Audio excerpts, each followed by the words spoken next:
In today's video for our Poker 101 course, we're going to talk about why aggressive poker is winning poker. So if you don't know why aggressive poker is winning poker, stay tuned because you're going to want to watch today's video.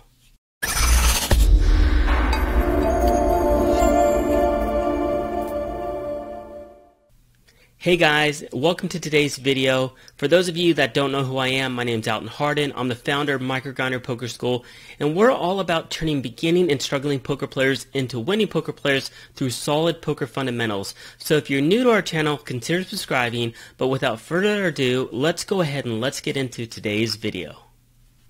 In today's video, we're going to talk about why aggressive poker is winning poker and why you want to be an aggressive poker player.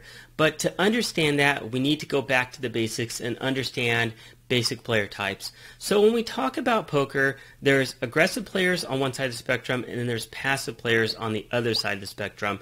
When we talk about these type of opponents, the passive type of a player is a player that's more risk adverse. It's a player that wants to see a flop for as cheap as possible. They want to try to make a hand, and if they don't, then they're going to give up most likely. On the other side of the spectrum, there's aggressive players. Those are players like myself and players that used to strive to be. These are players that are opening a wide range of hands when they're in position. These are players that are semi-bluffing when they have equity. And these are players that are trying to take down a pot not only with the best hand, but also when they think their opponent is weak, or they can get away with either a semi-bluff or just a straight-up bluff. So that, in a nutshell, is why aggressive poker is winning poker. But to really look at it in detail, we need to take a look at some hands and some examples. So what we're going to do is we're going to jump on over to my Poker Tracker 4 database, and we're going to take a look at that. So let's do that right now. So we're looking at my Poker Tracker 4 database, and what I did is I put a basic filter in place. And what this filter shows is that when we're the pre-flop raiser, we're betting a continuation bet on the flop with only a flush draw or straight draw. And you'll notice here that it's any type of a flush draw and it's any type of a straight draw. So it doesn't need to be the nut flush draw. It doesn't need to be the nut straight draw. It can be any type of flush draw. It can be any type of straight draw. And what I want to get at here is I want to show you profits that reside from our value in semi-bluffing post-flop. And this is really only a small portion of semi-bluffing. I didn't look at when we're double barreling on the flop and on the turn, or when we're triple barreling. I'm only doing a small sample size of when we're c-betting on the flop with a draw. So we don't have a made hand, but we have some sort of a drawing hand. And what we're going to look at, just for the sake of the sample size, we're just going to look at 5 and L. So let's go ahead and let's close this. I already applied it. And what I want to show you is that I didn't only filter for winning hands. I said the most recent 1,000 hands. If I click this way as well, we're sometimes going to lose, but the amount of times that we win should outweigh the amount of times that we lose. So when I click here and I filter by the biggest hands that we win, sometimes we're going to win with the best hand at showdown because we're going to make our draw. Sometimes we're going to make our opponents fold as well. And really the goal is those two different things. When we are bluffing or when we're semi-bluffing, we have two different goals, especially with a semi-bluff. The first goal, our primary goal, is to utilize fold equity and to make our opponent fold. Our goal is to get them to fold because we're fine with winning the pot right then and there on the flop or on the turn, or even pre-flop when we're looking to steal the blinds. But if they do call, our goal is to build a pot for when we do make our best hand. So what we're going to do is we're going to take a look at some of these different hands, and I'm going to show you how this works. So let's just take a look at this hand real quick. Looks like I semi-bluffed on the flop and we ended up making the best hand. So let's go ahead and quickly go through this. I don't want to elaborate on these too much and spend too much time and make this lecture too long, but we're just going to go through these pretty quick. So we ISO raise the limpers, and ace-king limp calls, and then we get a fold from the small blind. We end up flopping the nut straight draw and the nut flush draw, and we have two overcards. So from our perspective, this is a pretty awesome spot. Of course, we don't know what our opponent has, but of course, with this much equity, we're going to be c-betting. So we c-bet, he raises, and we decide just to get it in with a crap load of equity with two overcards, nut flush draw, the nut straight draw. We're happy to get it in, and he calls with just two overs and the nut straight draw, and so we get the money in. Again, right now we're flipping, but we end up making the flush on the river, and we take down a nice big pot close to 200 big blinds, so close to a $10 pot. Now let's filter down through my database and let's find a hand where we don't make the best hand. So let's scroll down to one where we're semi-bluffing and we only win by taking it down on the flop, and this looks like this might be a good example. So let's go ahead and maximize this real quick.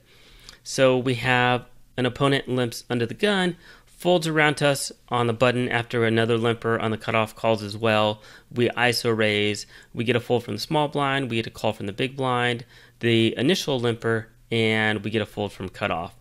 Goes to the flop. Pretty good flop for us because not only do we have the nut straight draw, but we also have the backdoor nut flush draw, and we have an ace overcard as well. So we have a lot of equity here.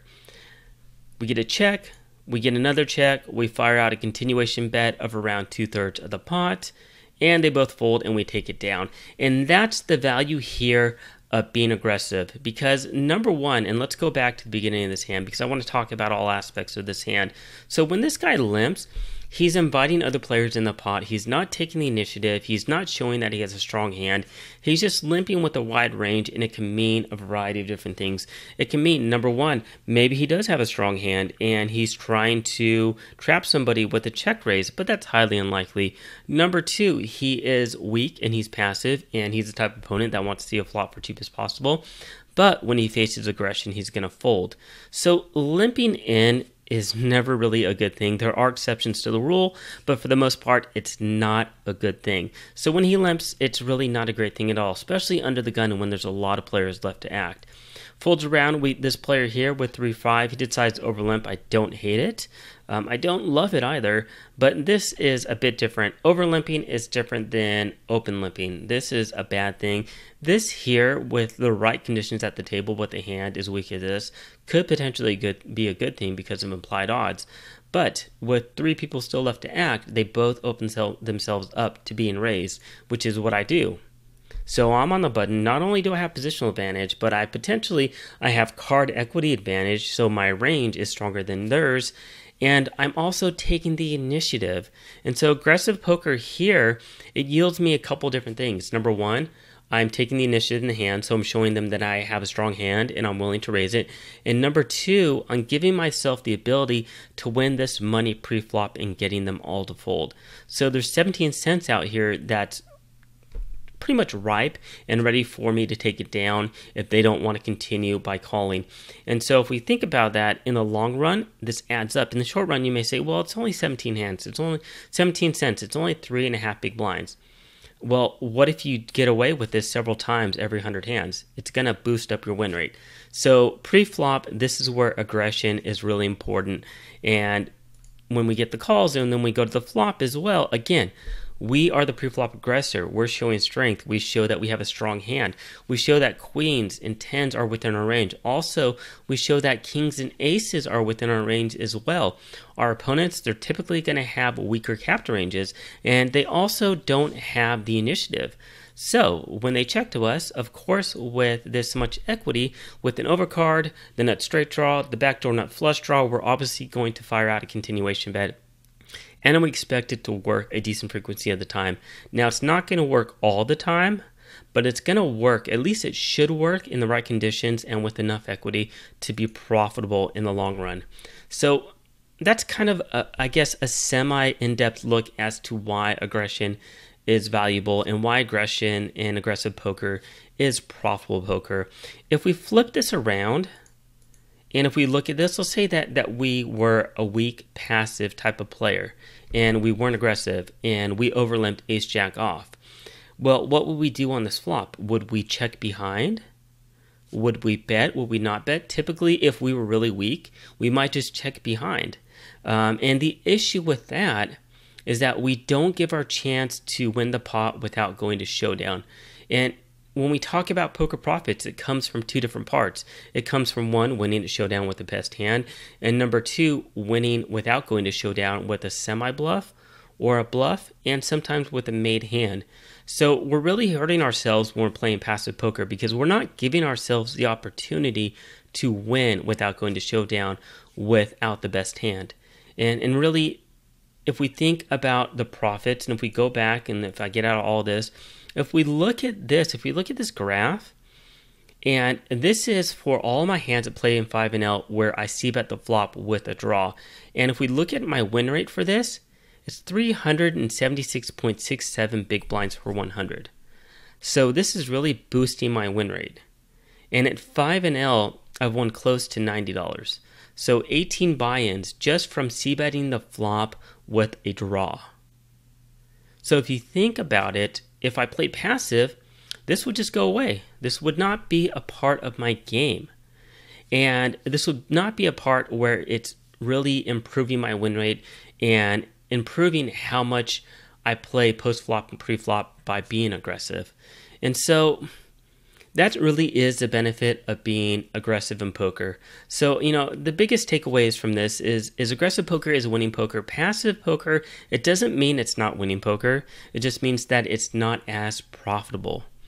And if you play passive poker, you're going to get in situations where aggressive poker players are going to put you in tough spots and they're going to exploit your weaknesses. So you don't want to be passive for those reasons. You want to be the predator, right? Poker is an apex game where the apex predator is the one that wins, right? We have sharks, we have whales, we have fish, and we want to be the shark. We want to be the predator, and we want to go after those fish. So really try to focus on playing aggressive poker. Now you're probably wondering, well, Alton, how specifically and how exactly do I apply aggressive poker?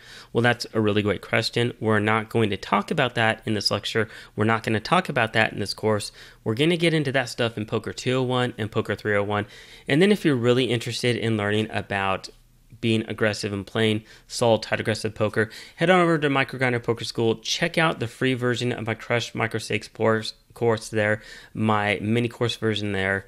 It's 100% free. Just head on over there, sign up for it, take that course. If you like it, check out the full version. There's a coupon code down below in the description for this to get that course for half off. So that's going to conclude this lecture. Let's go ahead and let's sum it up. Well, guys, that's going to conclude today's lecture on why aggressive poker is winning poker. So remember, key takeaway is you don't want to be passive in your poker game. You want to strive to be aggressive. And one thing I didn't talk about earlier in the lecture is that when I talk about being aggressive, there's two different types of aggression. There's controlled aggression, and then there's uncontrolled aggression.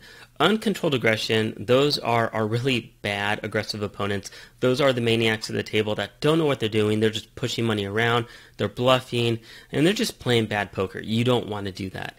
You want to learn controlled aggression. You want to learn how to play aggressive poker. You want to learn how to bluff and semi-bluff in the right spots and learn what the good conditions are for bluffing and semi-bluffing.